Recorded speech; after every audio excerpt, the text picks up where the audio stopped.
샬롬. 서로 인사 나누십시오.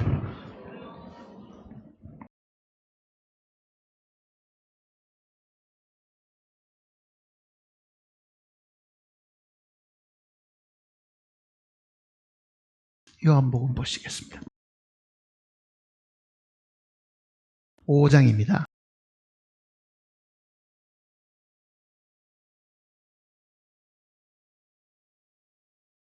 요한복음 5장 31절 말씀부터 보겠습니다.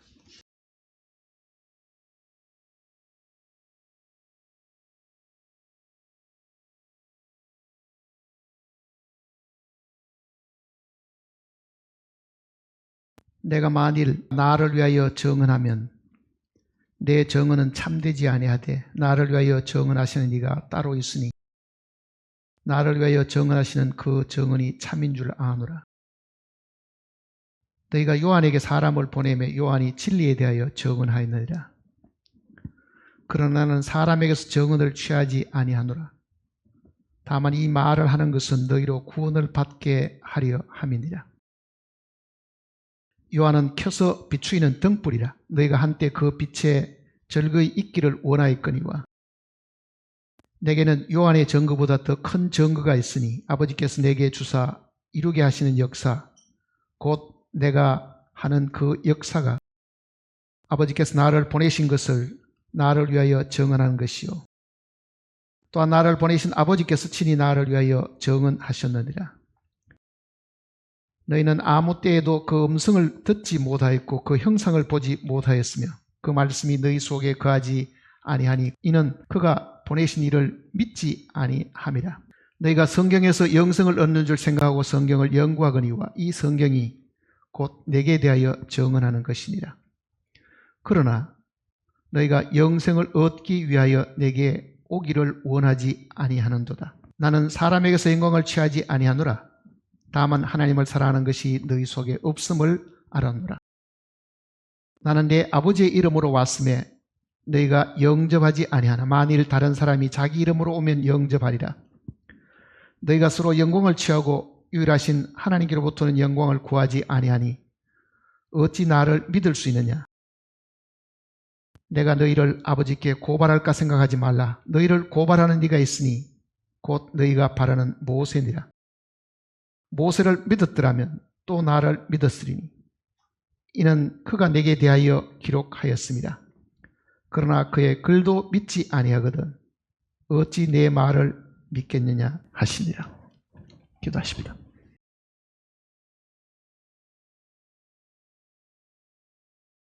영광과 존귀와 찬송을 받으시기 합당하신 우리 아버지 하나님, 이 땅에 살아가는 동안에 우리의 필요한 모든 것을 늘 공급하시고 뿐만 아니라 때를 따라 돕는 은혜를 우리에게 주심으로 항상 우리의 마음을 기쁘게 하시고 이 땅에 살아가는 동안에 아무 염려와 걱정이 없게 하셨음을 감사를 드립니다. 이는 모두 하나님의 은혜로 말미암은 것이요 우리를 사랑하시는 하나님의 사랑으로 말미암은 것인 줄 저희들이 알고 있습니다. 하나님의 큰 사랑을 받은 형제자매들이 주님의 부활하신 아침에 다시 모여서 우리에게 베풀으신 그 은혜를 저희들이 깊이 감사하면서 찬송을 드리고 영광을 돌리기를 원합니다. 우리가 부르는 찬송을 통해서 하나님께서 크게 영광을 얻으시옵고 또 우리로 하여금 하늘의 영광을 내려주셔서 기쁘게 해 주실 것을 간구드립니다. 살아가는 동안에 많은 어려움과 시련들이 있지만은 우리에게 주신 놀라운 사랑과 소망으로 말미암아 모든 것을 능히 이기게 하여 싸우니 이는 늘 살아계시는 주님으로 말미암음을 저희들이 알고 있습니다. 세상 곳곳에 우리를 구원하신 주님께서 다시 오시는 그 징조를 저희들에게 보여주고 있사오니 매일의 삶 속에서 주님을 만날 준비를 저희들이 충실히 하도록 우리의 마음을 일깨워 주시고 이끌어 주시옵소서. 주님 만날 때에 아무도 악하고 게으르다는 주님의 질책을 받는 영혼이 없게 하시고 참으로 기쁨으로 주님을 맞이하고 주님께로부터 영광과 찬송과 존귀를 그리고 큰 상을 얻을 수 있는 저희들이 되게 도와주시옵소서. 그러고 하신 말씀을 저희들에게 허락하셨으니 저희들이 함께 읽고 묵상할 때에 하나님께서 친히 각 심령들 마음 속에 이 말씀의 뜻을 가르쳐 주시고 위로하시고 권고하시고 또한 깨닫게 해 주실 것을 간구드립니다. 우리를 사랑하시는 주 예수님의 크신 이름으로 간절히 기도드립니다.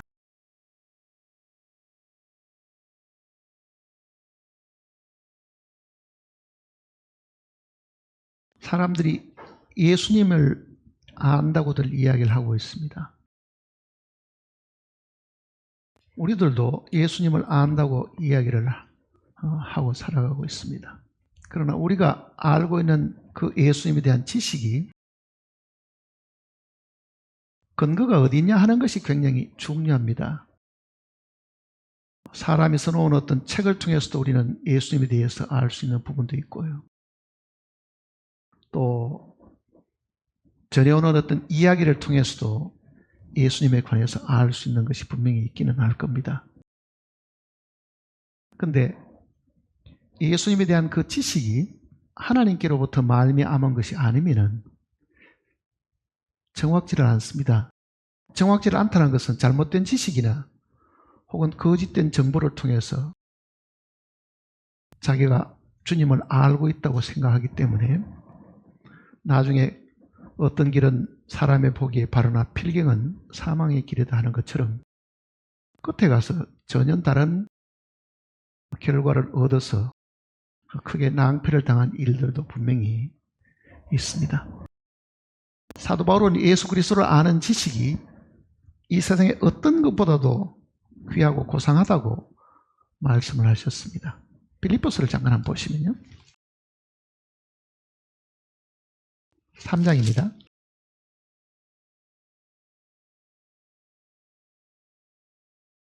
빌립보서 3장.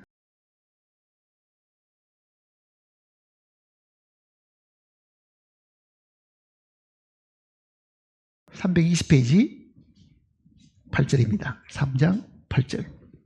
같이 읽어보겠습니다. 또한 모든 것을 해로 여김은 내 주 그리스도 예수를 아는 지식이 가장 고상하기 때문이라.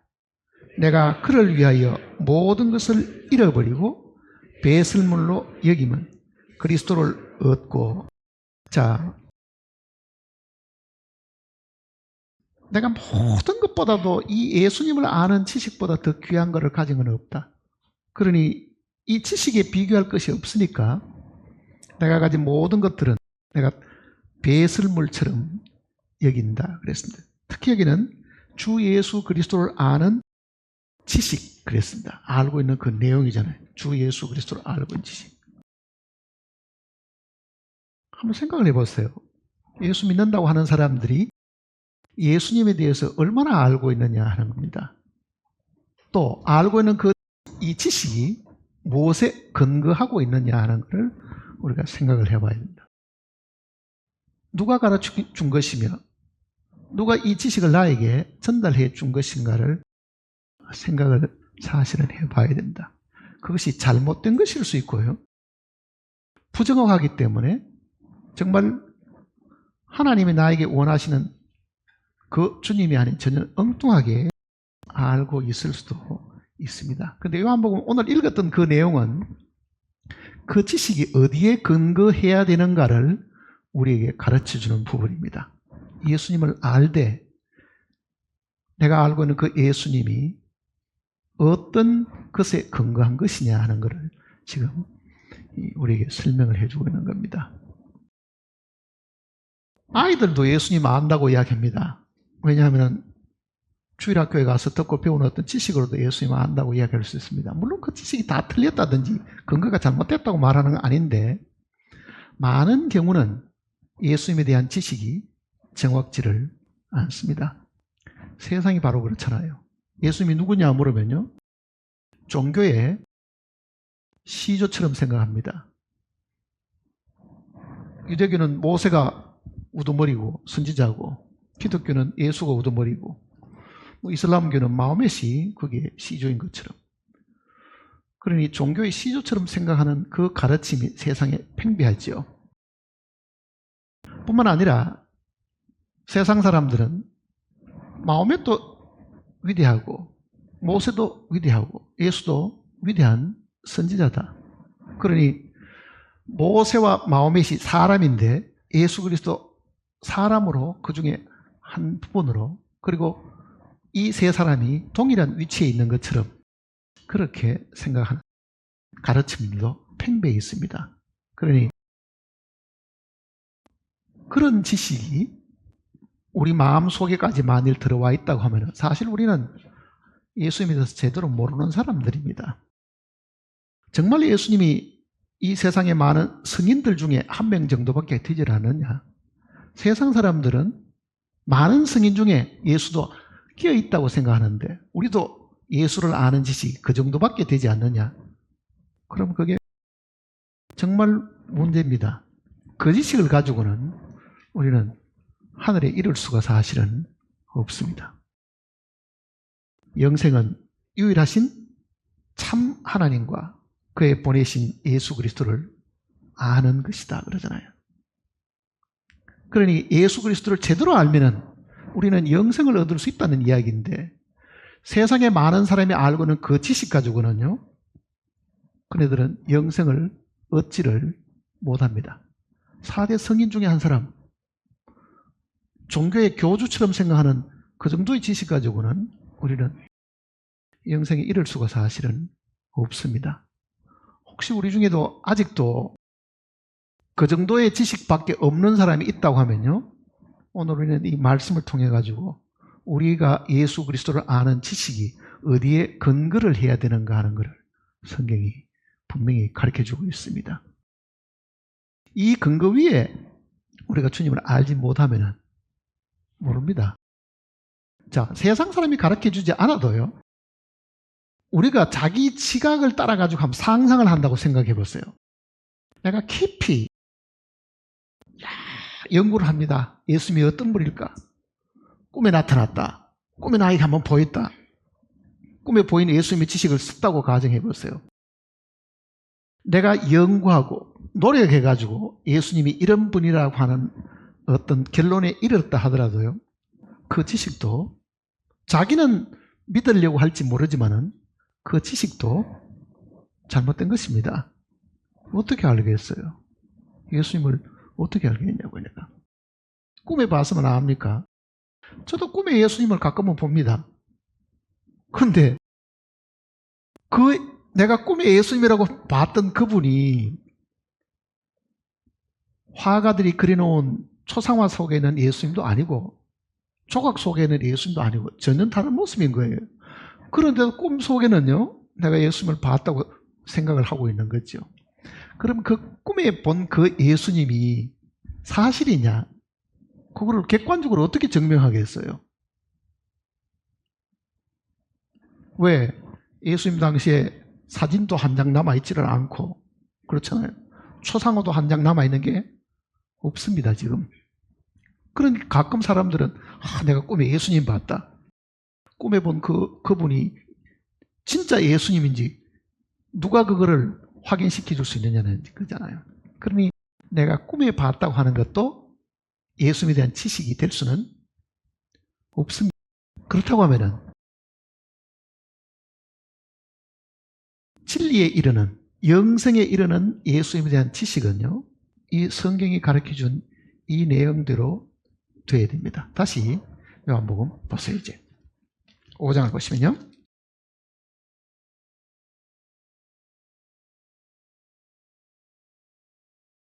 31절입니다. 5장 31절. 내가 만일 나를 위하여 정언하면 내 정언은 참되지 아니하되. 자, 예수님의 이야기를 한번 보세요. 예수님이 하시는 말씀이 내가 나를 위하여 정언을 하면은 그게 참되다 그럽니까? 참되지 않다 그럽니까? 예수님이 자기 자신에 대해서 증거하게 되면은 그 증언이 옳은 게 아니고 어떻다는 이야기입니까? 참되지 아니하다. 아니, 예수님이 예수님 자신에 대해서 이야기하는 것도 참되지 않으면 뭐가 참되다는 이야기입니까? 분명히 예수님은 31절에 그렇게 말씀하시잖아요. 내가 만일 나를 위하여 증언하면 내 증언은 참되지 아니하되. 아니, 예수님이 거짓말 하시는 것도 아닐 테고. 그런데 왜 예수님은 자기가 자기 자신에 대해서 증언하는 것이 참되지 않다고 이야기하셨을까요? 그거는 이 구약 성경의 이 배경을 우리가 생각을 해봐야 됩니다. 거기를 보시려고 하면 우선은 8장을 한번 보세요. 8장 15절입니다. 8장 15절.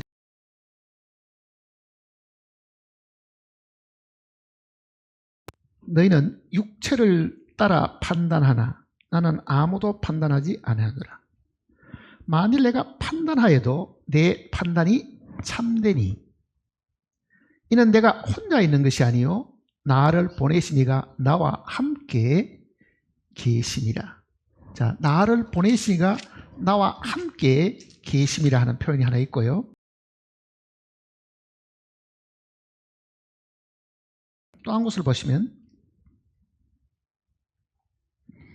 16장을 보시면요. 16장 32절입니다. 16장 32절.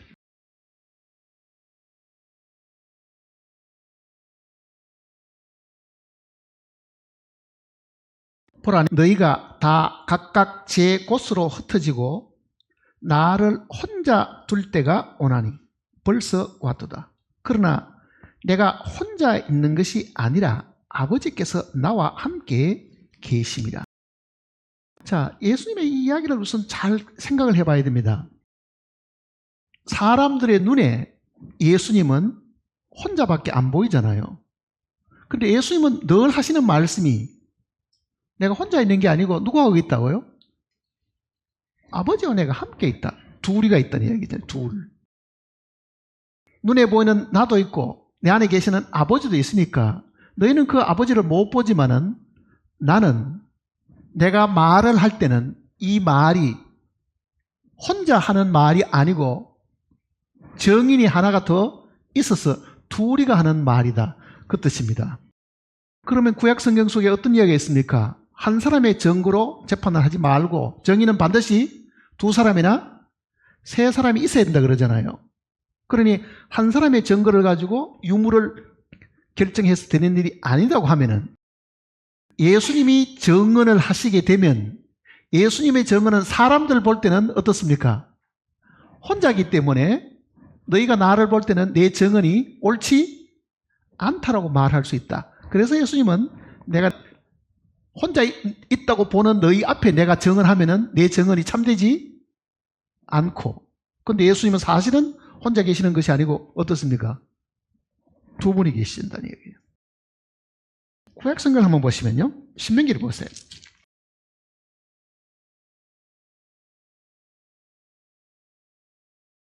신명기 19장입니다.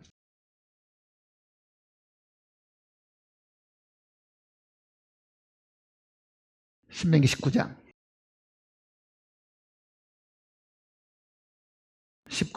15절입니다.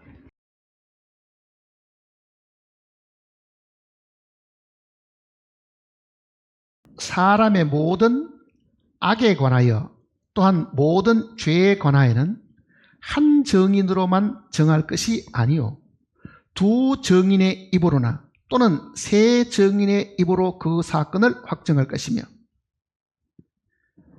그러니까 구약의 가르침은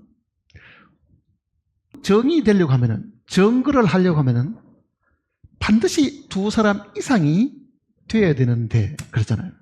자, 그럼 보세요.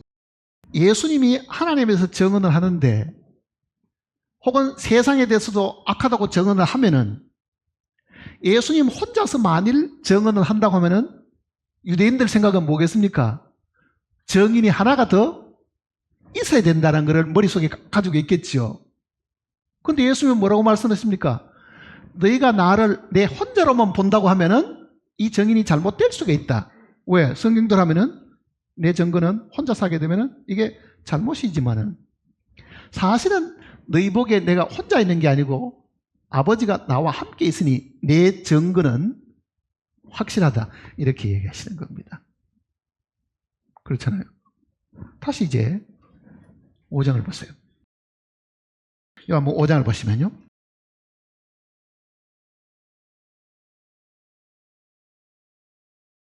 만일 내가 나를 위하여 증언하면, 그러니까 내가 나에 대해서 혼자서 만일 증언한다고 하면은 그 뜻입니다. 혼자서 만일 증언한다고 하면은 내 증언은 참되지 아니하되. 그 다음 답 보세요. 나를 위하여 증언하니가 따로 있으니 나를 위하여 증언하시는 그 증언이 참인 줄 아느라. 그러니 예수님이 하시는 말씀은 혼자 사는 이야기가 아니고 또 누가 있습니까? 함께 같이 증거하는 이가 있으니 그렇게 얘기하잖아요. 그러니까 혼자서 증거하는 증거는 옳지 않고 둘이 이상 증거하는 것이 증거가 옳으니까 내 증거는 너희가 만일 내 안에 아버지가 계셔서 둘이가 증거한다고 하면은 그 증거는 어떤 이야기입니까? 옳다. 이렇게 반어법적으로 지금 설명을 하시는 겁니다. 자, 그 다음 보세요. 32절입니다. 나를 위하여 증언하신 이가 따로 있으니 나를 위하여 증언하는 그 증언이 참이더라. 자, 예수 그리스도에 대해서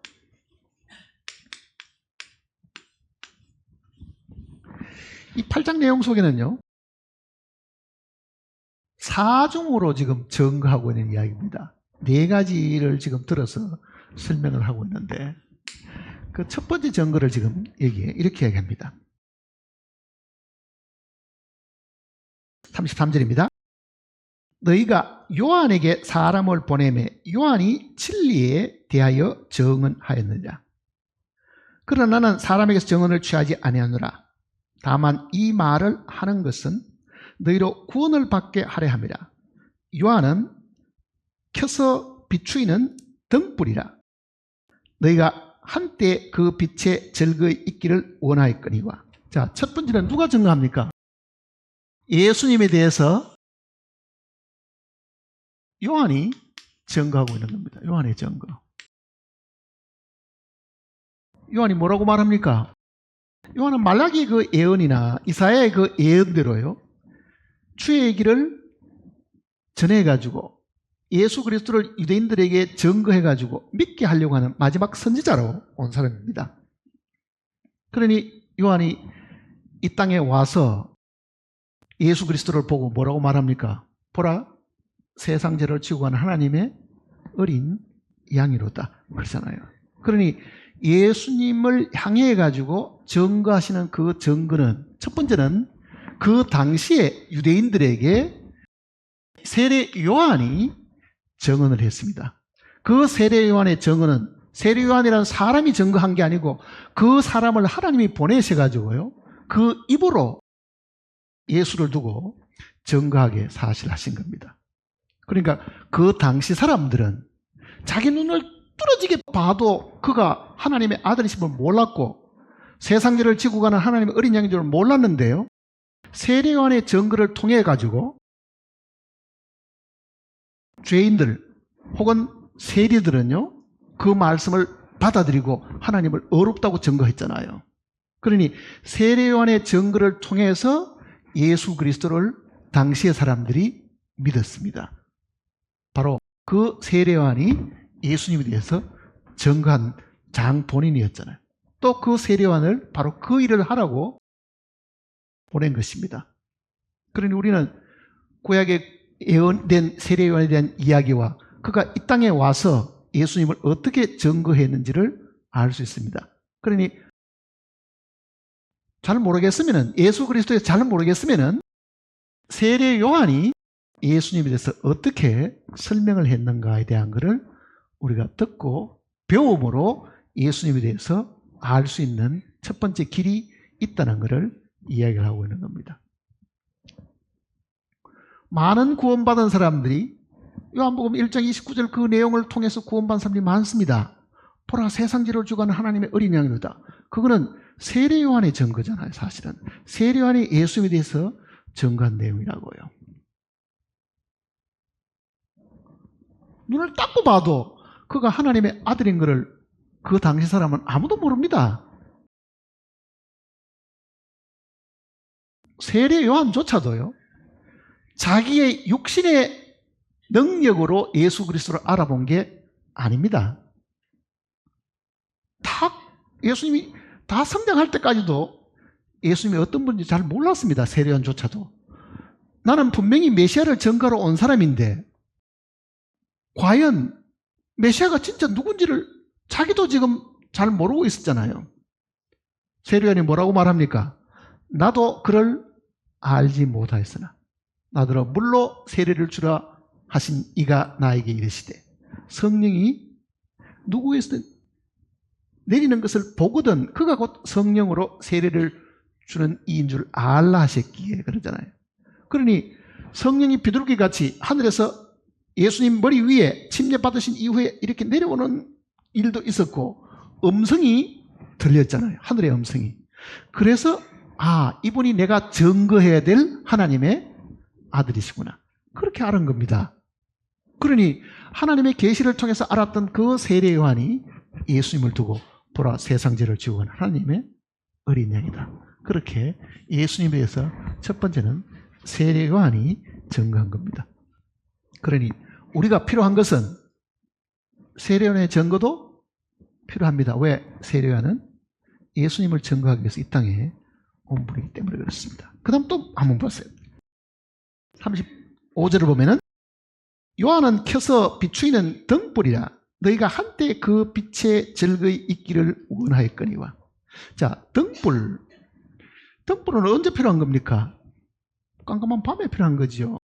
그러나 세례 요한이 이 세상에 온 것은 그 캄캄한 세상에 그래도 등불일 정도의 빛이 되기 위해서 온 건데 예수님은 등불로 온 게 아니고 뭡니까? 나는 세상의 빛이다 그러잖아요. 예수님은 하늘의 빛으로 이 땅에 오신 것이지 세례 요한이 비추는 그 빛은 등불이니까 등불이라는 것은 빛이 비치는 범위가 작고 그런 의미가 거기에 사실은 들어있는 겁니다. 깜깜한데 아무것도 없는 것보다 등불이라도 있으면 낫겠지만은 그런 세상의 빛은 되지 못하고 주변 사람들에게 예수 그리스도를 소개하는 정도의 빛은 된다. 그게 지금 주님이 말씀하신 등불입니다. 그런데 그 등불에도 사람들이 의지하고 살았죠. 그래서 세례 요한의 제자들도 있었습니다. 그러니 요한이나 안드레 같은 경우는요, 예수님의 제자가 되기 전에 그 등불의 도움을 받아가지고 그 세례 요한의 제자였습니다. 먼저. 그러다가 주님께로 온 거죠. 사실은. 그 다음 또 보세요. 36절에 내게는 요한의 증거보다 더 큰 증거가 있으니.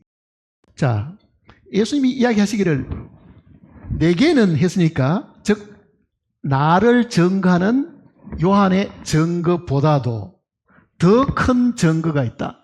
두 번째 증거가 있겠죠. 무슨 증거가 있습니까?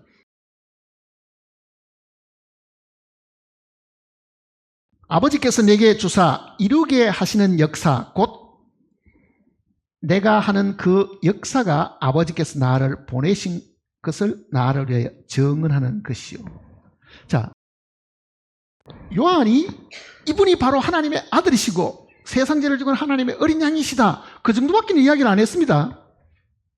근데 진짜 예수님이 자기를 증거하는 증거는 뭐냐? 내가 하나님의 아들이다. 이렇게 이야기를 하지 않고요. 달리 자기를 증거하는 방법은 뭐냐? 그가 나타낸 기적과 많은 표적들과 하나님의 그를 통해서 나타나신 하나님의 역사가 있었다. 그렇잖아요.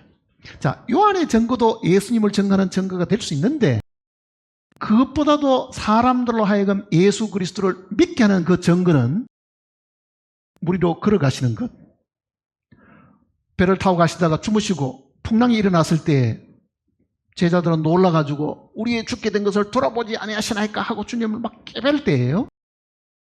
그 한마디의 그 음성으로 바다와 풍랑을 잔잔케 하는 걸 보고요, 제자들도 깜짝이 놀라잖아요. 이가 도대체 어떤 분위기에 바람과 물도, 이 물길도 순종을 하는가 그러잖아요. 그러니까 예수님을 증거하는 그 증거 중에 세례요한의 증거 외에 그 다음 예수님이 친히 베푼 수많은 기적과 능력들이 예수님을 증거하고 있다. 그거를 예수님 자신도 친히 말씀하시는, 요한의 증거보다도 어떻다고요?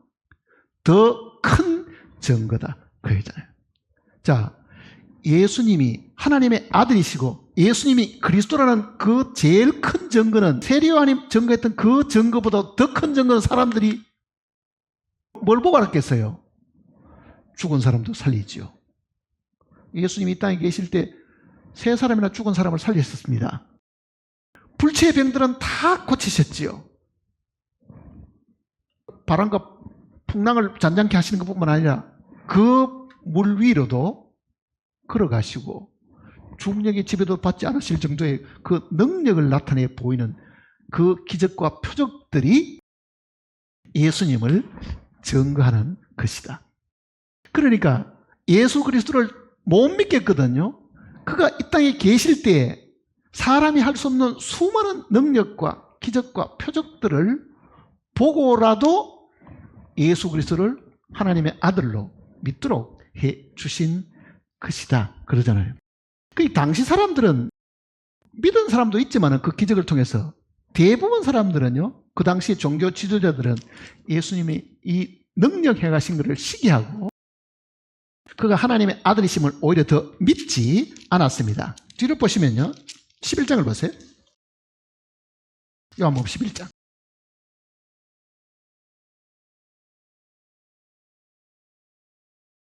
47절입니다.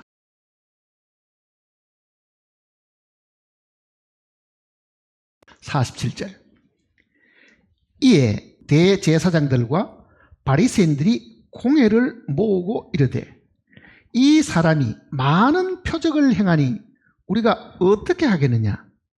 만일 그를 이대로 두면 모든 사람이 그를 믿을 것이요. 자, 당시에 예수님을 배척하고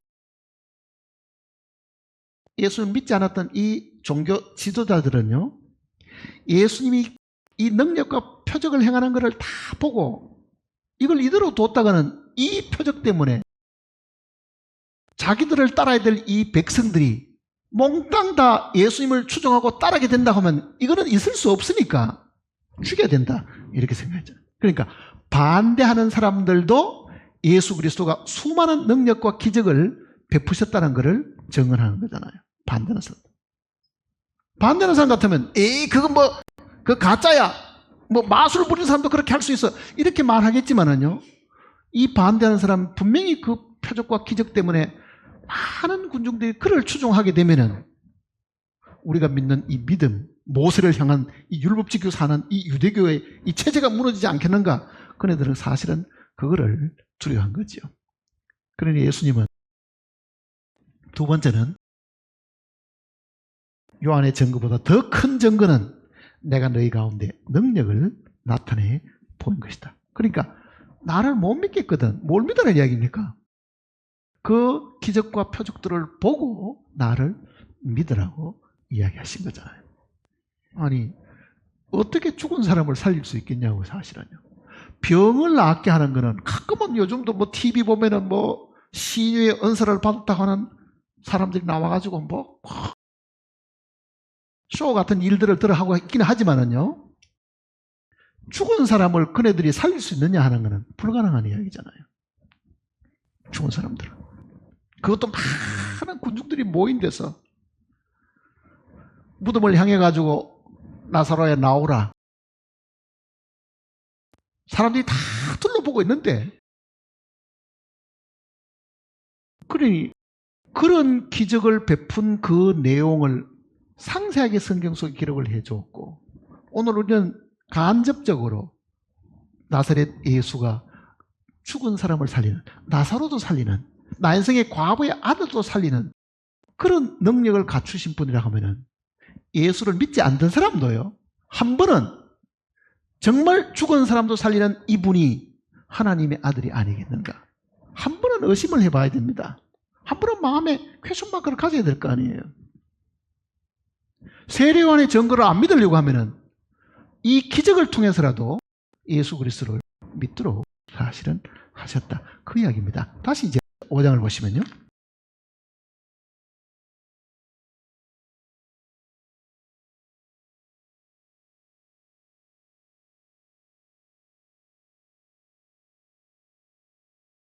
(37절입니다)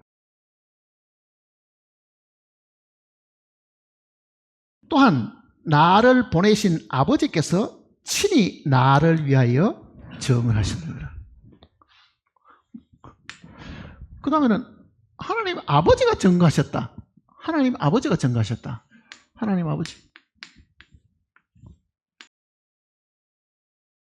자, 세례 요한의 증거도 놀랍고, 예수님이 능력과 기적을 행하신 것도 놀랍고, 그 다음에 예수님은 뭐라고 말씀하시냐면은 하나님 아버지가 나를 증거하고 있다, 이렇게 말하잖아요. 하나님 아버지가 나를 증거하고.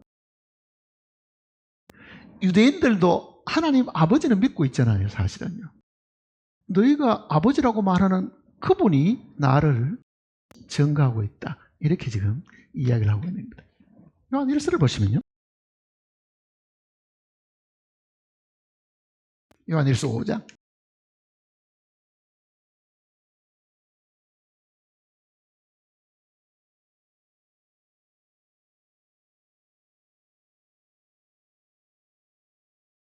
요한일서 5장 9절입니다. 만일 우리가 사람들의 증언을 받을진대 하나님의 증거는 더욱 크도다. 하나님의 증거는 이것이니 그 아들에 관하여 증언하신 것이니라. 하나님의 아들을 믿는 자는 자기 안에 증거가 있고, 하나님을 믿지 아니한 자는 하나님을 거짓말하는 자로 만드나니, 이는 하나님께서 그 아들에 대하여 증언하신 증거를 믿지 아니하였습니다. 자, 하나님이 예수님에 대해서 직접적으로 증거하신 내용들이 성경 속에 기록이 되어 있습니다. 세례 요한이 보라 세상죄를 지고 가는 하나님의 어린 양이로다 하고 증거하기 전에 하나님이 직접 증거하신 증거가 기록되어 있죠. 마태복음 보세요.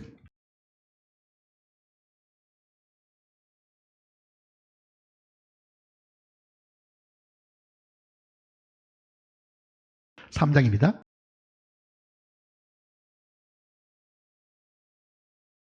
마태복음 3장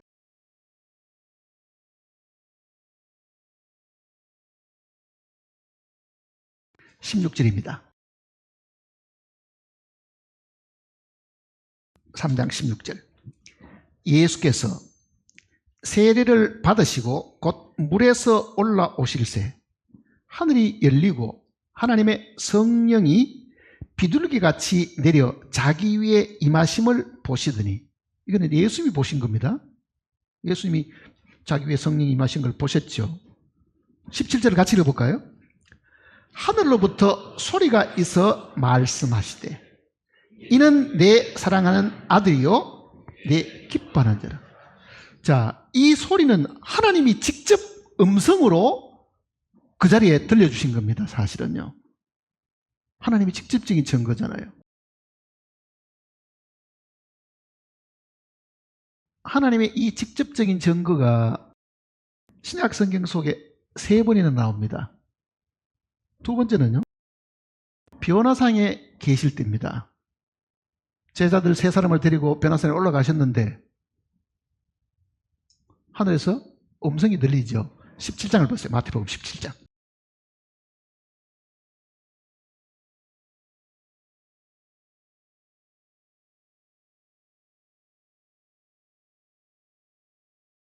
마태복음 17장 5절입니다.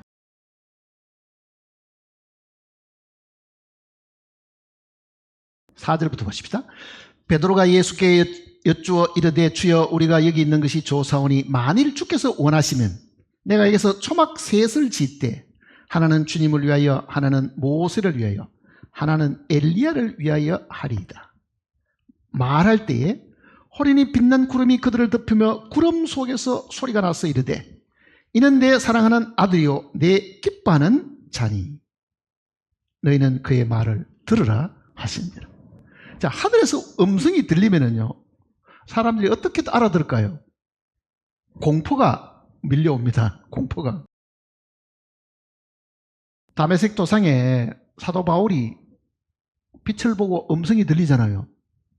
옆에 있던 사람들은요 다 엎드려 기절초풍하게. 그러니 실제 하나님이 음성으로 만일 사람들에게 알려주시면은 사람이 사람에게 하는 이런 정도의 말이 아니고 그게 우레 소리처럼 들리기도 하고 큰 물소리처럼 들리기도 하고 큰 군중의 소리처럼 들리기도 하고 무슨 나팔 소리처럼 들리기도 하고 계시록은 그 하늘에 들리는 그 음성이 사람들에게 공포와 두려움을 주는 엄청난 소리로 들린다고 이야기하잖아요. 엄청난 소리로. 그러니까 지금 공생애를 시작하시려고 할 때에 하늘의 음성이 한번 들렸습니다. 이는 내 사랑하는 아들이요 내 기뻐하는 자라. 그리고 이제는 곧 돌아가시기 직전에 이 변화상에서 재림의 모습을 보여주실 때에 하나님이 친히 한 번 더 말씀하시잖아요. 한 번 더. 그러니 하나님이 직접적으로 예수님에 대해서 증거하신 거잖아요. 하나님 직접적으로. 그리고 여기도 이는 내 사랑하는 아들이요 내 기뻐하는 자리. 하나님이 나사렛 예수를 두고 이 나사렛 예수가 내 아들이다 그렇게 말하잖아요. 내가 기뻐하는 자고 내 뜻을 이루는 자고. 하나님의 증거보다도 더 큰 증거가 어디 있어요? 요한의 증거는 무시했다고 가정합시다. 그가 베푸는 기적도 무시했다고 가정합시다. 하나님이 직접 말하는 것도 음성을 듣고도 우리가 만일 부정할 정도가 된다고 하면요 그 사람보다 더 완악한 사람이 없습니다. 사실은요. 하늘의 음성에 그 두려운 음성을 듣고도 예수 그리스도를 부정할 정도가 되면요 그 사람은 태어날 때부터 지옥 가도록 한번 태어났을 겁니다. 마귀의 화신 좀 됐겠지 뭐 완악하니까. 한 번 더 하나님의 음성이 들린 적이 있습니다. 요한복음 12장을 보시면요.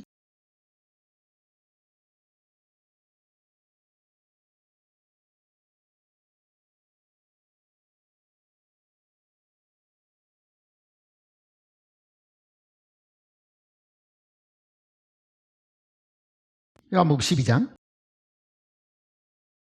28절입니다.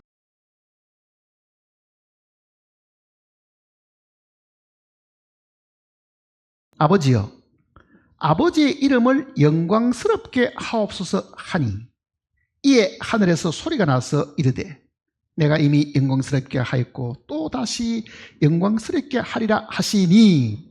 자, 그 음성이 어떤 거를 보세요. 29절 보세요.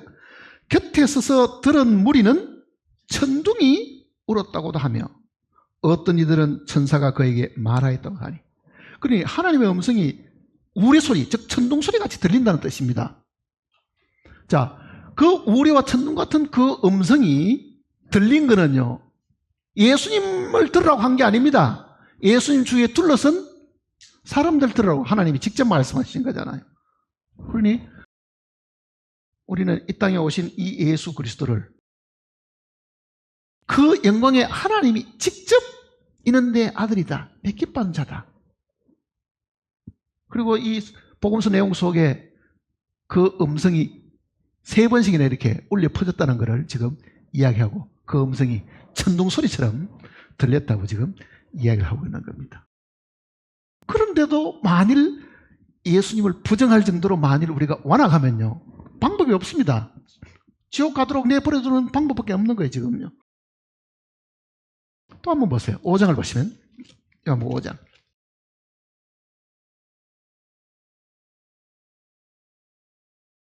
네 번째 증거가 있습니다.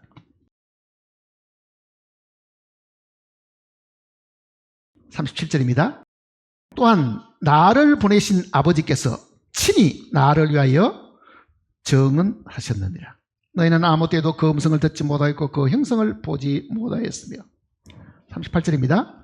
그 말씀이 너희 속에 거하지 아니하니 이는 그가 보내신 이를 믿지 아니함이라. 자, 우리가 잘 아는 구절은 39절입니다.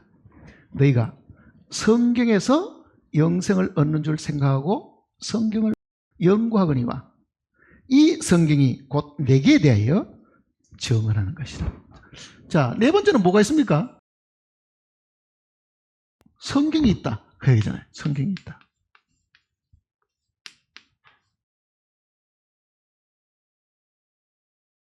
예수님이 말씀하신 이 성경은 구약 성경이잖아요. 그때는 신약이 기록되기 전입니다. 모든 구약 성경은 39권의 그 구약 성경은 창세기부터 유대인들의 마지막 성경은 역대하입니다. 39권의 유대인들의 그 마지막 성경은 말라기가 아니고 역대하거든요. 그게. 자, 그 마지막 성경까지 각 권이 공통적으로 이야기하는 내용은 한 분에 대해서 이야기를 하고 있습니다. 창세기도 장차 오실 예수 그리스도, 처녀의 몸에서 태어날 예수 그리스도, 여인의 몸에서 태어날 예수 그리스도의 이야기잖아요. 출애굽기의 그 내용도 장차 6월절에 어린 양으로 오실 예수 그리스도를 소개하는 거잖아요.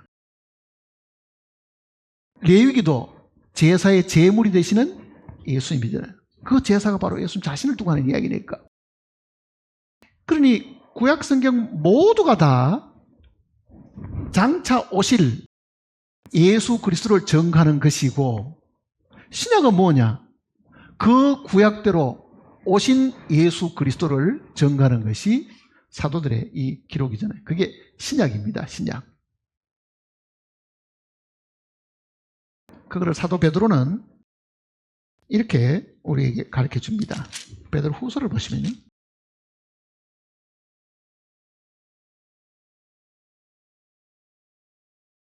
베드로 후서 3장을 보시면요.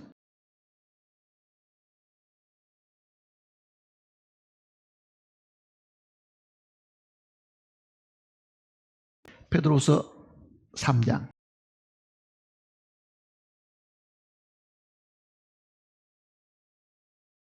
1절입니다. 사랑하는 자들아, 내가 이제 이 둘째 편지를 너희에게 쓰노니 이 두 편지로 너희의 진실한 마음을 일깨워 생각나게 하여 곧 거룩한 선지자들이 예언한 말씀과, 이건 구약이잖아요. 주 대신 구주께서 너희의 사도들로 말미암아 명하신 것을 기억하라. 이건 신약이죠. 자, 이 구약과 신약은 하나님의 이 말씀인데, 이 하나님의 말씀은 주인공이 있는데 그 주인공은 예수님 자신이다. 그거를 예수님도 이렇게 말씀하시잖아요.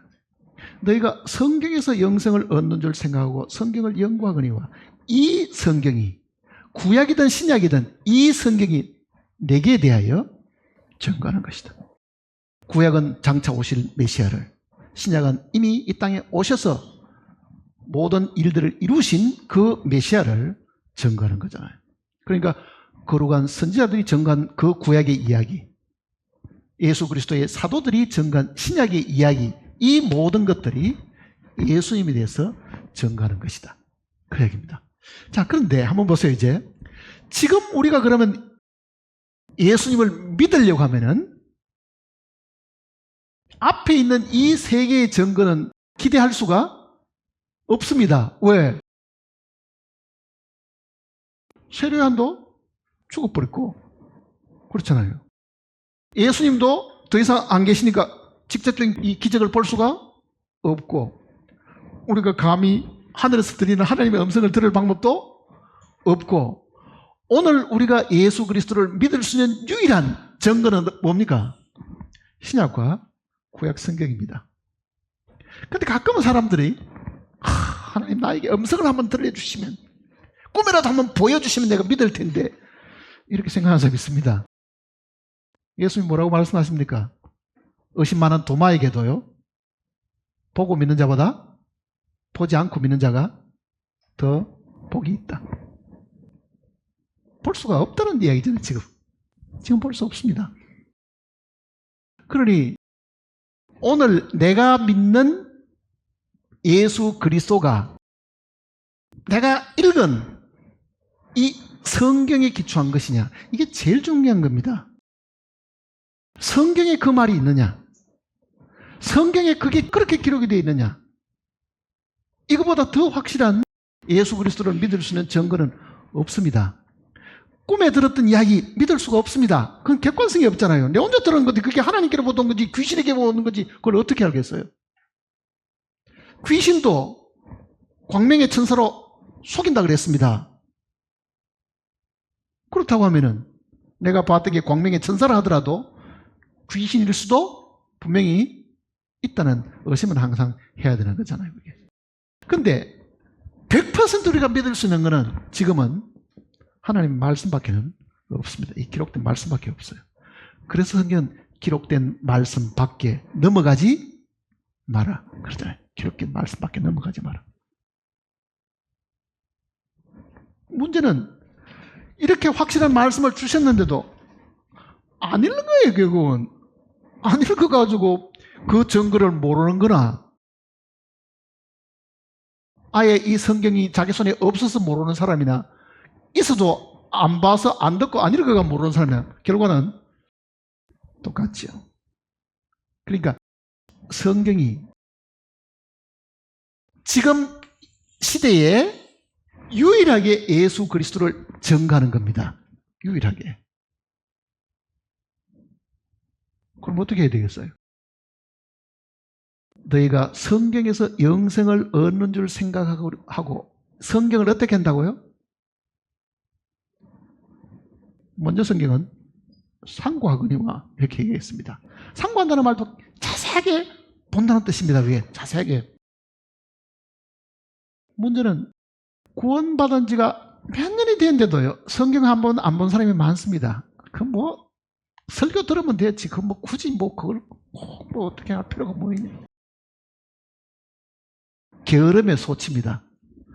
분명히 성경은 평생에 자기 옆에 두고 읽어라 그러잖아요. 평생에 자기 옆에 두고 읽어라. 한 번 읽고 끝나는 게 아니고 죽을 때까지 읽어야 되는 겁니다. 죽을 때까지. 평생에 자기 옆에 두고 읽어라. 왜? 평생을 읽어도 다 이해를 못하는 거예요. 사실은요. 우리가 성경에 대해서 아는 부분이 몇 퍼센트 되겠어요. 그게. 그만큼 이 진리가 오묘하고 깊고 놀라기 때문에 정말 깊이 상고해도 우리의 이 어둔한 이 두뇌로 가지고는 제대로 이해를 못합니다. 그동안 성경을 얼마나 많이 듣고 성경을 많이 읽었죠. 저는 성경을 읽을 때마다요, 꼭 백지 같아요. 백지. 모르는, 이거 왜 전에 이렇게 많이 읽었는데 이렇게 모르고 있지 하고 항상 그 생각이 들어요. 자, 내가 참 머리가 나쁘다, 너무너무 나쁘다. 이걸 도대체 이걸 그렇게 여러 번 읽고도 아직도 이걸 제대로 이해를 못하다니. 항상 그 생각을 하는 거예요. 왜? 이게 정복하기가 불가능한 책입니다. 사실은. 우리는 뭐 학교 다닐 때 무슨 뭐 영어 정복, 뭐 한 달 만에 영어 정복 어쩌고 하는 그런 책들도 있잖아요. 근데 이거는 한 달 안에 평생을 연구를 해도요, 모르는 게 더 많은 거예요. 사실은요. 모르는 부분이. 근데 꼭 우리에게 필요한 내용들, 그것만이라도 우리가 알아야 된다고 하면은 우리는 지금 이 시간에는 성경밖에는 예수님을 알 길이 없다는 것을 명심을 해야 됩니다. 문제는 성경이 어떻습니까? 어렵죠. 네? 어렵죠. 저도 어려워요. 사실은. 저도 읽으면은요, 이걸 어떻게 이해를 해야 되는가. 저는 로마서를 읽으면 굉장히 어려워요. 다른 성경보다 그 로마서를 읽으면 굉장히 어렵게 느껴져요. 아직도 깨달을 부분이 아마 많아서 아마 그럴 겁니다. 왜 어려운가 하는 내용을 한번 봅시다. 왜 성경이 우리가 읽어야 되는 부분들인데 이게 왜 어렵게 느껴지는가? 세상 사람들이 뭐 똑똑한 사람도 많잖아요. 학박사가 있고 뭐 세상에 뭐 학위 가지고 많은 사람이 있는데, 만일 내가 성경을 알기 위해 가지고 무슨 철학 박사 학위 혹은 무슨 세상에 큰 높은 뛰어난 어떤 학위를 가진 사람에 가서 이 성경이 뭐라고 기록된지 나한테 좀 가르쳐 주세요 하면은 이 성경에 대해서 미주알 고주를 가르쳐 줄 사람이 몇 명 되겠어요? 세상에 지식이 몰라서 모르는 게 아닙니다. 그거를 히브리 원어로 읽고 헬라말 원어로 읽는다 하더라도요, 정말 이게 무슨 말인지 모르는 부분이 많은 거예요. 왜 성경이 어렵게 느껴져요? 이유가 뭐예요? 자, 우리는 성경을 대할 때에 우리의 육신으로 사실 읽어보려고 하는 거잖아요. 육신으로. 우리의 육신이라는 거는 우리의 IQ도 있을 거고 우리가 가지고 있는 지식도 들어갈 거고 우리가 경험했던 것도 다 들어있습니다. 이 육신을 가지고 만일 성경을 읽으면 이건 100% 모르는 거예요. 왜? 성경은 예수님께서 이렇게 말씀하셨습니다. 내가 너희에게 이런 말이 영이요 그러잖아요. 영이요. 생명이니. 자, 내가 너희에게 이런 말이, 모든 성경은요 성령이 말씀하신 겁니다. 우리는 선지자가 말을 했다고 생각하잖아요. 성령이 그 선지자를 통해서 말씀하신 거라고요. 그러니 예수님께서는 성령이 말씀하신 내용이니까 그게 영이다 이렇게 말하죠. 사도행전 한번 보세요.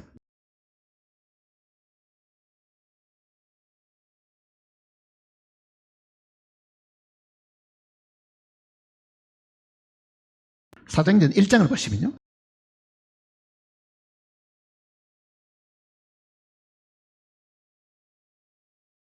사도행전 1장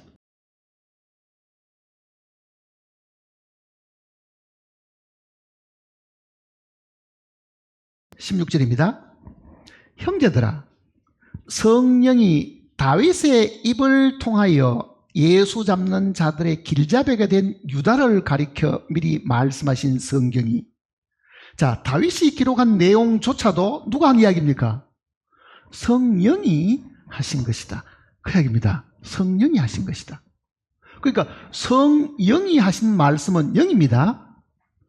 우리하고 다르잖아요. 이 내용을 사무엘 하를 보면 이렇게 기록해 놨습니다. 사무엘 하를 보세요. 23장입니다.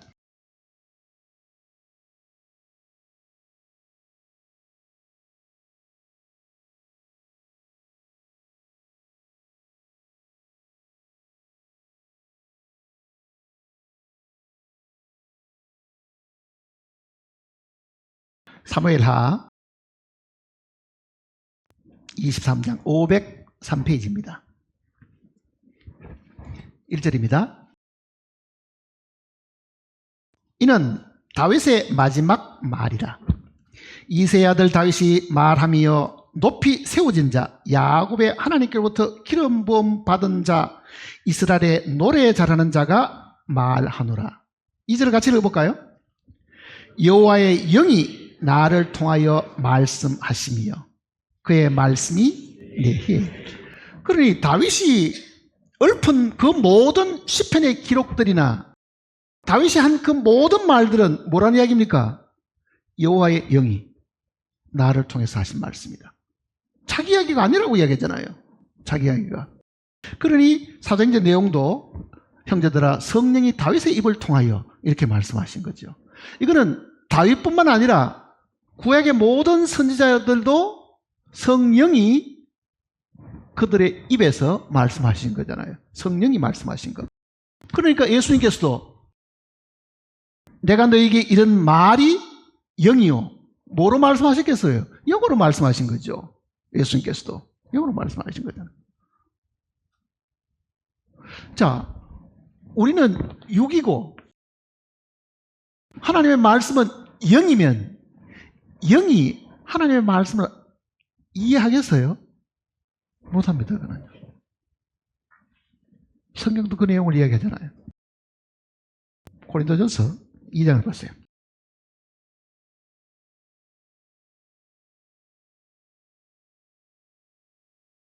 고린도전서 2장.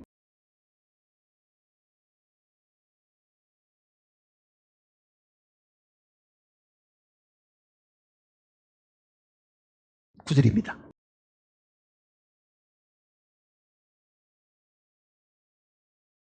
(2장 9절) 기록된 바 하나님이 자기를 사랑하는 자들을 위하여 예비하신 모든 것은 눈으로 보지 못하고 귀로 듣지 못하고 사람의 마음으로 생각하지 못하였다 함과 같으니라.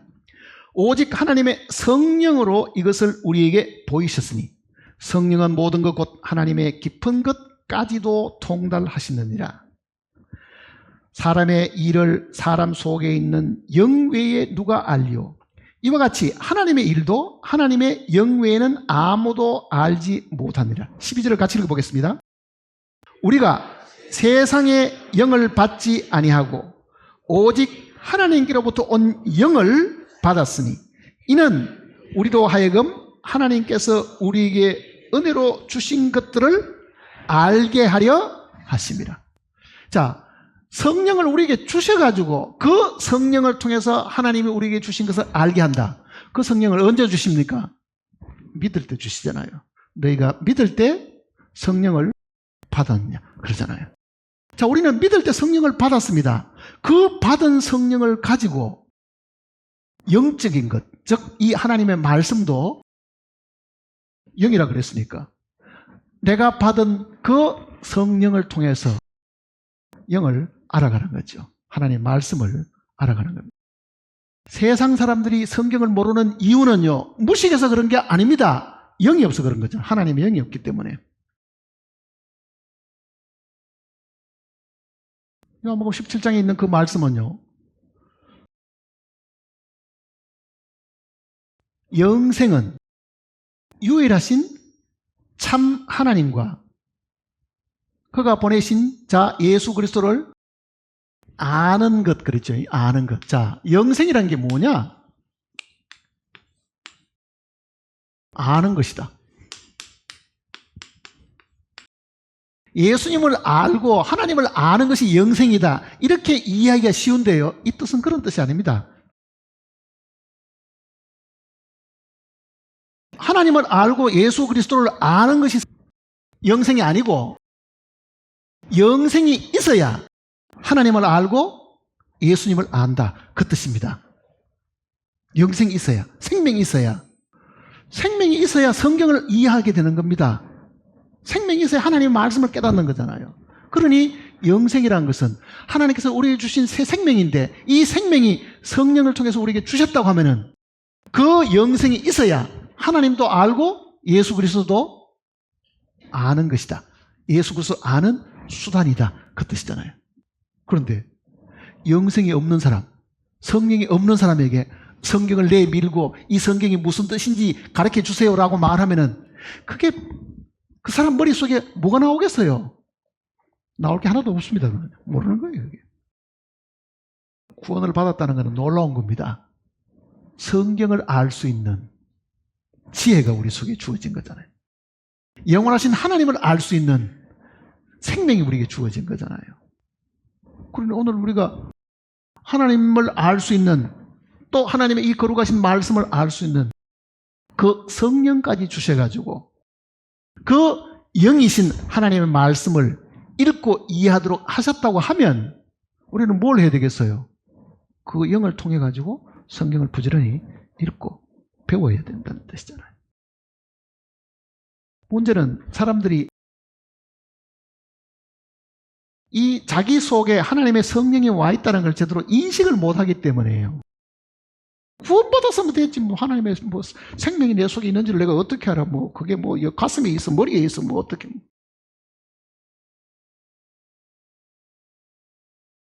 가슴에 있습니까? 머리에 있어요. 성령이. 성령이 어디 있어요? 우리는 성령이 내 안에 들어오셨다. 그런 말 하잖아요. 성령이 내 안에 들어오셨다. 그래서 지금 구원받은 그리스도인들이 자기가 가지고 있는 이 놀라운 이 보배도 활용을 제대로 안 하고 있으니까 모르는 겁니다. 사실은. 모르는 거예요. 이렇게 한번 생각해 보세요. 사람은 세 부분으로 구성되어 있다는 걸 우리가 익히 잘 아는 내용입니다. 눈에 보이는 육체가 있고 육이 있고 이 육신 안에 영도 있고 뭐 있습니까? 혼도 있습니다. 육신 안에 영도 있고 혼도 있습니다. 자, 이거는 혼이고 요 안에 중심에 있는 것은 우리가 영이라고 이야기를 한다고 하면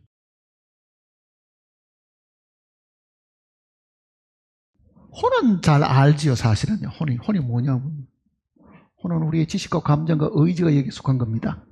생각, 결정, 느낌 이거는 다 혼의 작용들입니다. 여기까지는 우리가 잘 이해를 합니다. 육은 만질 수 있는 것이고 혼은 지식과 감정과 의지가 속해 있는 부분이니까 혼은 잘 알겠는데 영이 어딨냐 물으면요. 그건 한참 고민해야 됩니다. 뭐를 영이라고 이야기해야 될지를 고민을 많이 해야 되는 거예요. 성령이 우리 안에 들어오시려고 하면은 우리의 육 안에는 못 들어옵니다. 영은 영을 만나서 교제하는 거거든요. 그러면 적어도 성령이 오신다고 하면 어디에 들어오셔야 되겠어요? 내 영 안에 들어오시겠죠. 내 혼 속에도 못 들어옵니다. 그렇기 때문에 혼이 하는 일이 만일 지식과 감정과 의지라고 하면은요, 기쁘다. 내가 기쁘기 때문에 성령이 왔다. 그러면 성령이 내 왔다는 이야기입니까? 혼이 왔다는 이야기입니다. 그건 틀렸습니다. 기쁘기 때문에 내가 성령 받았다고 생각하면요, 그 성령은 여기 있는 겁니다. 사실은요. 느낌에 있는 거잖아요. 느낌에. 그러면은 내가 믿는 주님이 내가 믿을 때 성령이 우리 속에 오셨다고 하면 그 성령이 어떻게 하냐. 저도 이 내용을 오랫동안 가르쳤는데 사람들이 가끔 물어보면요, 뭔가 풀리지 않는 것이 제 마음속에 솔직히 있었습니다. 이 혼과 영을 정확하게 어떻게 설명해야 됩니까? 근데 요즘은 분명해진 것이 하나 있습니다. 이 부분에 대한 것들이. 예수님이 돌아가실 때 십자가에 달리셔가지고 이렇게 기도하십니다. 아버지여, 내 영혼을 받으시옵소서. 우리말 성경에는 내 영혼을 받으시옵소서. 그래 되어 있습니다. 그런데 엄밀하게 보면 그거는 내 영혼이 아니고 내 영을 받으시옵소서. 이렇게 되어 있습니다. 내 영을 받으시옵소서. 그 다음에 스데반이 죽을 때도요, 내 영혼을, 그것도 내 영입니다. 영혼 없는 몸이 죽은 것 같이 하는 그 영혼도 영이 없는 몸이 죽은 것 같이 그렇게 돼야 맞습니다. 그런데 예수님이 살린 이 나인성의 과부의 아들이든지 죽은 사람을 살렸을 때예요,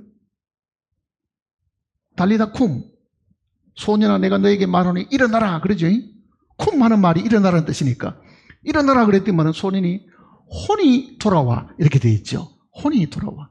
그럼 왜 영이 돌아왔다고 말하지 않을까요? 혼이 돌아와.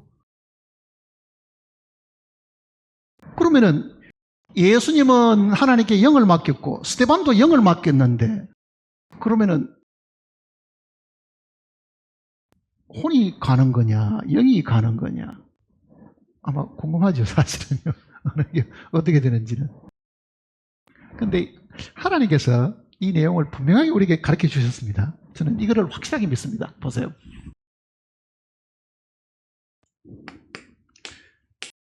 이게 모세가 만든 회막입니다. 회막. 세마포 휘장이 있죠. 요 안에 건물을 세웁니다. 건물을. 요 안에. 그러니 요 안에 세우는 요거를 성경은 요것만도 성막이라고 부릅니다. 요것도 성막이고 물론 이제 히브리 말은 이 단어와 이 단어가 다른데 우리말은 번역할 말이 없으니까 이 전체를 성막이라고 하기도 하고 요것만 가지고 성막이라고 말하기도 합니다. 요것만 가지고도. 근데 하나님이 사람을 만드셨을 때요 성전으로 만드셨지요. 너희 몸이 하나님의 성전인 것과 그러니까 우리 몸하고 성전하고는 어떻다 이야기입니까? 같다는 얘기잖아요. 원리가 똑같이 되어 있는 겁니다. 그러면은 사람을 하나님 만들 때 육과 혼과 영으로 만들었으면은 성전을 만들 때도 세 부분으로 나눠 만들었겠죠. 뭐가 있어요? 눈에 보이는 육이 있고 이거는 지금 육입니다. 바깥에 뜰에 해당하는 부분이잖아요. 혼에 해당하는 부분이 성소입니다. 이게 혼이에요. 이게 영입니다. 그럼 한번 보세요. 영과 혼은 어떻습니까? 붙어 있습니다. 붙어 있는 거예요. 영이 간다는 말은 혼도 가는 겁니다. 붙어 있는. 붙어 있는데 기능이 다르죠. 여기는 하나님이 거주하는 곳입니다. 여기는 하나님이 거주하신 거예요. 그러니 구원을 안 받은 사람은 뭐냐? 하나님이 거주해야 될 이 자리에 하나님이 계시지 않는 거예요, 지금요. 믿을 때 우리는 하나님이 여기에 모셔드리는 겁니다. 그러니까 영이 육하고는 안 친한데 누구하고 친합니까? 혼하고 친한 겁니다, 사실은요. 혼하고. 그러니까 혼과 영은 연결되어 있을 뿐 아니라 자라고 말하는 거는요, 영을 두고 하는 이야기가 아닙니다. 하나님이 인간을 만드셨을 때 인간의 자아는 뭐냐? 혼입니다. 혼의 존재로 만든 거예요. 생령이 된지라, 즉 생혼이 된지라. 그 혼에 하나님을 받아들일 수 있는 한 부분이 있는데 그게 영입니다. 영은 우리 인격을 대표하지 않습니다. 혼이 우리 인격을 대표하는 거예요. 혼이. 그러면은 이 영 속에 하나님을 모셔드렸다. 그게 믿음으로 성령을 우리 가운데 모셔드린 거예요. 그러면은 성막은 다 지어졌는데 출애굽기 40장은 하나님이 지어진 그 성막 속에 들어오시는 일만 남았죠. 그 들어오시니까 그 영광이 꽉 차 있었잖아요. 그 영광 때문에 사람이 접근을 못 하는 거죠. 하나님이 거기 계시니까. 그렇다고 하면은 오늘 우리가 한번 생각해 보세요. 자, 이게 지금 성곽 공부를 다 하셨으니까 잘 알잖아요. 다 널판지로 하나의 건물을 만들었는데 건물의 3분의 1에 해당하는 부분이 지성소고 3분의 2가 성소입니다. 3분의 2가. 그거는 비중적으로도 혼의 범위가 어떻다는 이야기입니까? 영의 범위보다 크다는 이야기잖아요, 사실은요. 하나님을 모셔드리는 것은 이 안에 들어오시는데 그것도 하나님의 거처를 별도로 말을 해놓은 이 부분을 성경은 우리의 영이라고 표현을 한 겁니다. 너희 몸이 하나님의 성전인 것과 우리의 몸 안에 하나님을 모실 수 있는 한 부분이 있음을 이야기하는 겁니다. 자, 그러면 보세요. 혼은 영과 육의 가운데쯤 있는 것 같죠. 근데 사실은 가운데 있는 게 아니고 어느 쪽에 붙어 있습니까? 이로 붙어 있습니다. 그런데 여기에 문이 있죠. 여기도 문이 있고, 문이 세 군데 사실이 있으면 여기도 문이 있고, 이 문이 제일 넓죠. 이거는 길게 생겼습니다. 이 두 문은 높이 세워지긴 해도요, 면적은 여기 있는 문하고 여기 있는 문하고 여기 있는 문하고 전체적인 면적은 똑같습니다. 왜 그렇겠어요? 주님께 들어가는 문은 넓고 점점점 하나님 쪽으로 가는 문은 높고 면적은 같지만은 폭이 좁습니다. 사실은요. 들어간 문이. 그러면은 하나님이 육에게 말을 하려고 하면은 뭘 통해야 돼요? 이렇게 나오는 수밖에 없잖아요. 이렇게. 혼은 이렇게 이야기도 하고 이렇게도 오고 하니까 혼은 중간에 들어있습니다. 혼이 중간에 있는 거예요. 그러니까 우리의 생각과 판단과 의지라는 거는요, 뜻을 세워서 여기를 막고 하나님 쪽으로 몰입할 수 있습니다. 근데 하나님은 혼을 거치지 않고 일로 못 오시는 거죠. 그럼 어떻게 하셔야 되겠어요? 혼을 통해서 우리에게. 자, 그 말은 무슨 뜻인가 보세요. 하나님이 우리에게 말씀하시려고 하면은 하나님이 우리의 생각을 이용하십니다. 생각을. 그러니까 생각 속에 하나님께서 어떤 뜻을 주시는 거죠. 뜻을.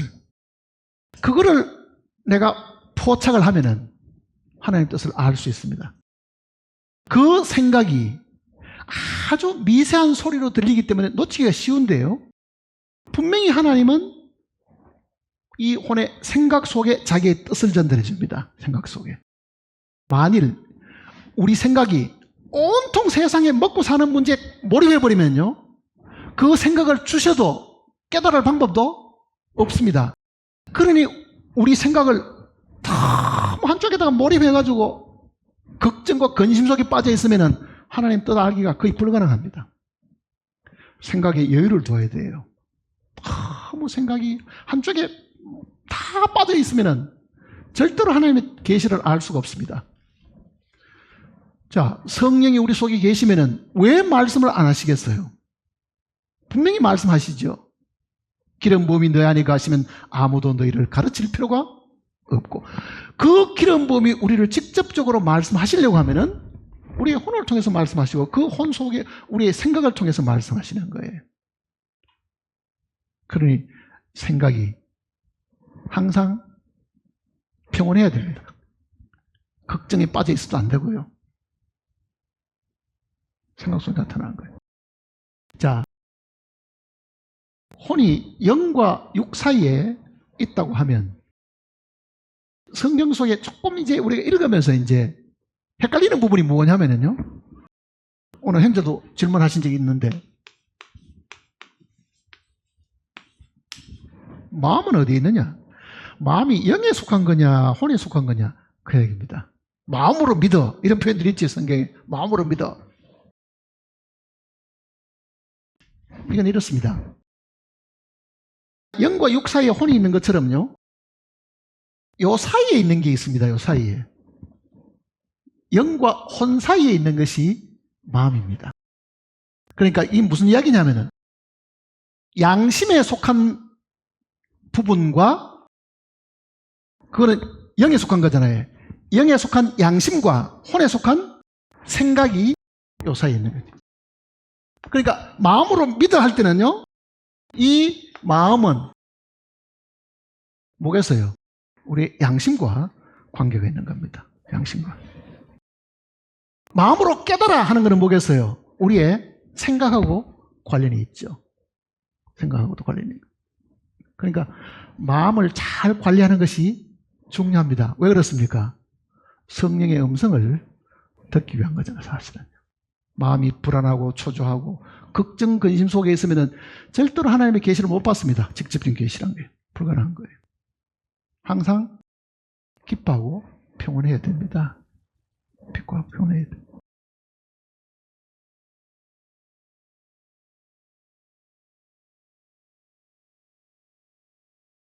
누가복음 16장에 거지 나사로가 이제 음부에 가 있는 그 이야기들 있잖아요. 몸을 벗었습니다. 뭐가 같겠어요? 혼만 같겠어요? 붙어있으니까 같이 가야죠. 붙어있으니까 같이 갑니다. 그러니까 영과 혼은 분명히 두 인격이지만은 이거는 붙어있다고 생각하셔야 됩니다. 나누질 않아요. 이거는 붙어있는. 문제는 우리가 그 영의 지배를 받느냐 지배를 받지 못하느냐 그 차이뿐이지, 자기가 나서 한다는 말은 뭡니까? 자기 혼자서 열심을 내는 거지.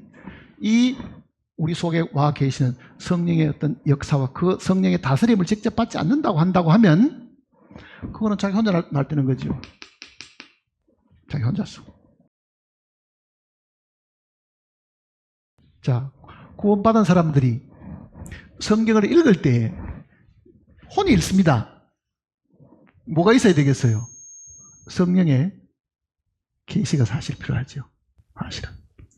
눈으로 읽고 생각으로 읽는데 그게 반드시 성령의 가르치심이 있어야 됩니다. 빛이 비춰야 되는 거잖아요. 빛이 비춰야 되는 거. 영적인 것은 영적으로 분별하느니라.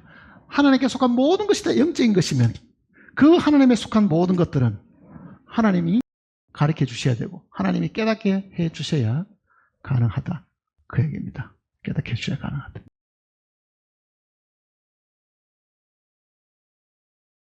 구원받은 그리스도인들이 정말 주님이 오실 때가 가깝다는 말은 입에 붙어 있는데 문제는 주님이 그렇게 가까이 이제 오신다고 하면 어떻게 해야 되겠어요? 성경대로 되어 있어야 됩니다. 사실은 성경대로.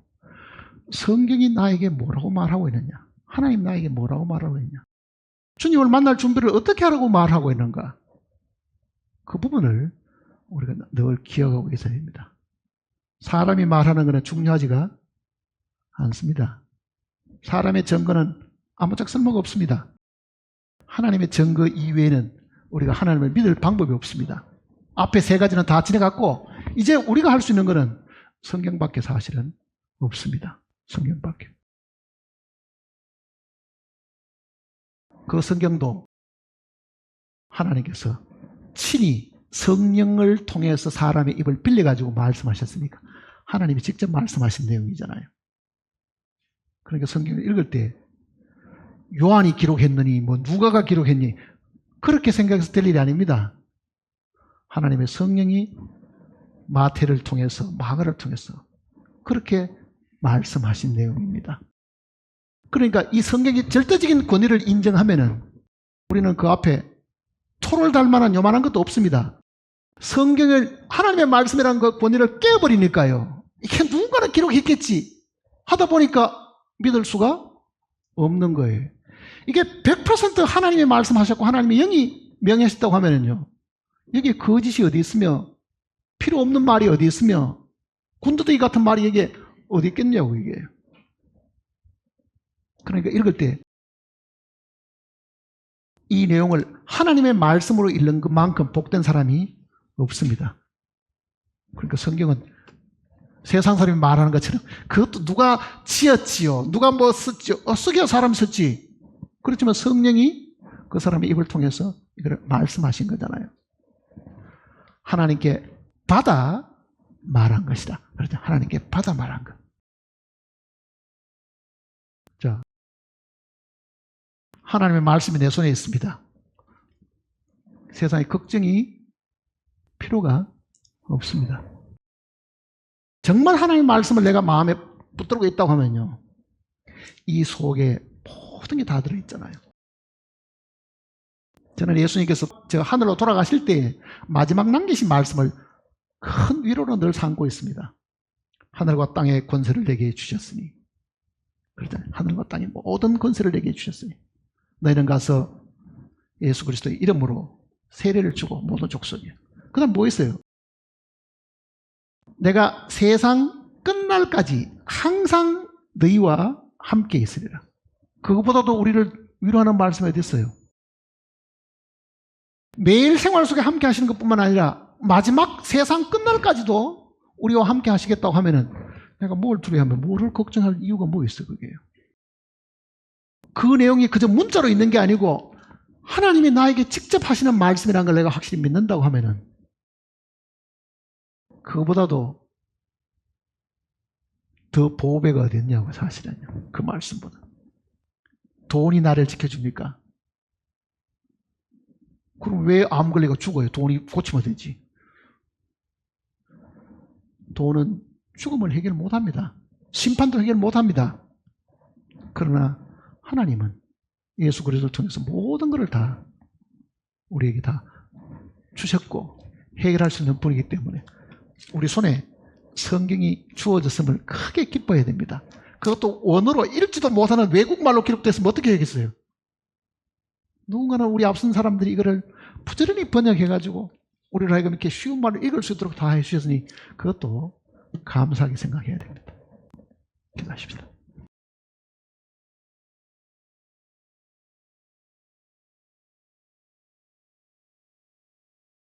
하늘에 계신 살아계신 아버지 하나님, 우리가 과연 무엇이기에 하나님께서 우리를 이처럼 사랑하시고 독생자를 주셨고 독생자가 이 땅에서 이루신 모든 사실을 우리로 하여금 믿게 하시기 위해서 말씀을 기록해서 오늘 우리 손에까지 전해주셨습니다. 이 놀라운 은혜를 저희들이 잊지 않게 하시고 우리에게 주어진 이 말씀을 매일매일 삶 속에 큰 빛으로 삼아서 이 말씀이 인도하는 대로 저희들이 살아가게 하시고 이 말씀이 없는 곳에는 우리의 마음과 생각을 두지 않도록 우리를 지켜주시옵소서.